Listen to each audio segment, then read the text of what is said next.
रहोगे चौखट से दूर तो वहाँ खोना ही खोना है। रहोगे चौखट से दूर तो वहाँ खोना ही खोना है। अरे माँ के दरबार में आकर तो देखो, अरे माँ के दरबार में आकर तो देखो, यहाँ सोना ही सोना है। जय हो जय हो। तनी दोनों हाथ उठा के बोला लोग साचे दरबार की जय हो। अष्टभुजी मैया की जय हो। जितना लोग पंडाल में बड़ुए, पंडाल से बाहर लोग बा, जितना लोग माई के दरबार से दूर बा, सब नजदीक आके भजन कीर्तन गावे और माई के मनावे। कैसे कहे के बा? कैसे कैसे? अरे अम्मा वाला गवला हपिया हो,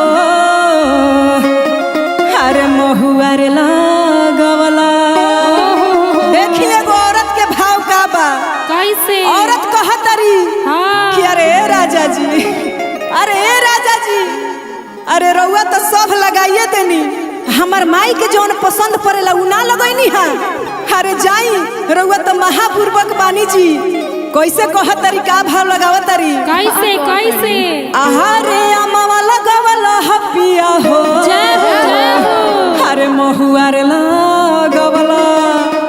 कैसे?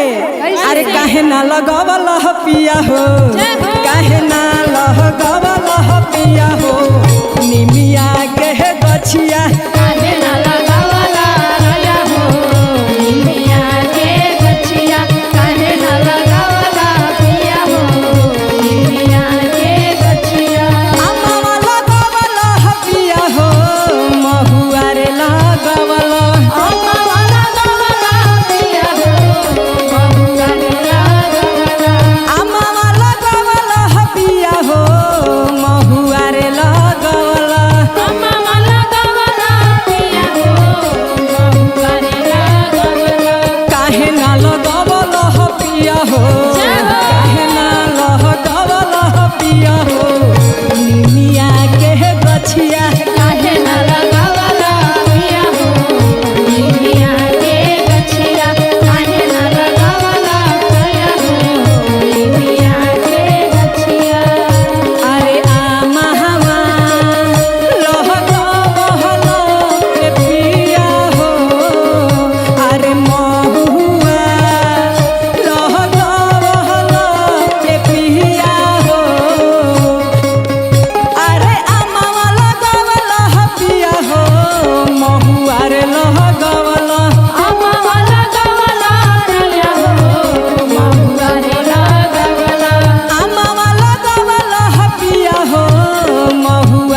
जब आवेली माई नई हारवा हो तब ओढ़ौल के पेन्हेली हारवा हो तब ओढ़ौल के पेन्हेली हारवा हो तब ओढ़ौल के पेन्हेली हारवा हो जब आवेली माही नई हारवा हो तब ओढ़ौल के पेन्हेली हारवा हो तब ओढ़ौल के पेन्हेली हारवा हो तब ओढ़ौल के पेन्हेली हारवा हो और का कहे के बा कहे के भाई है अरे चंपा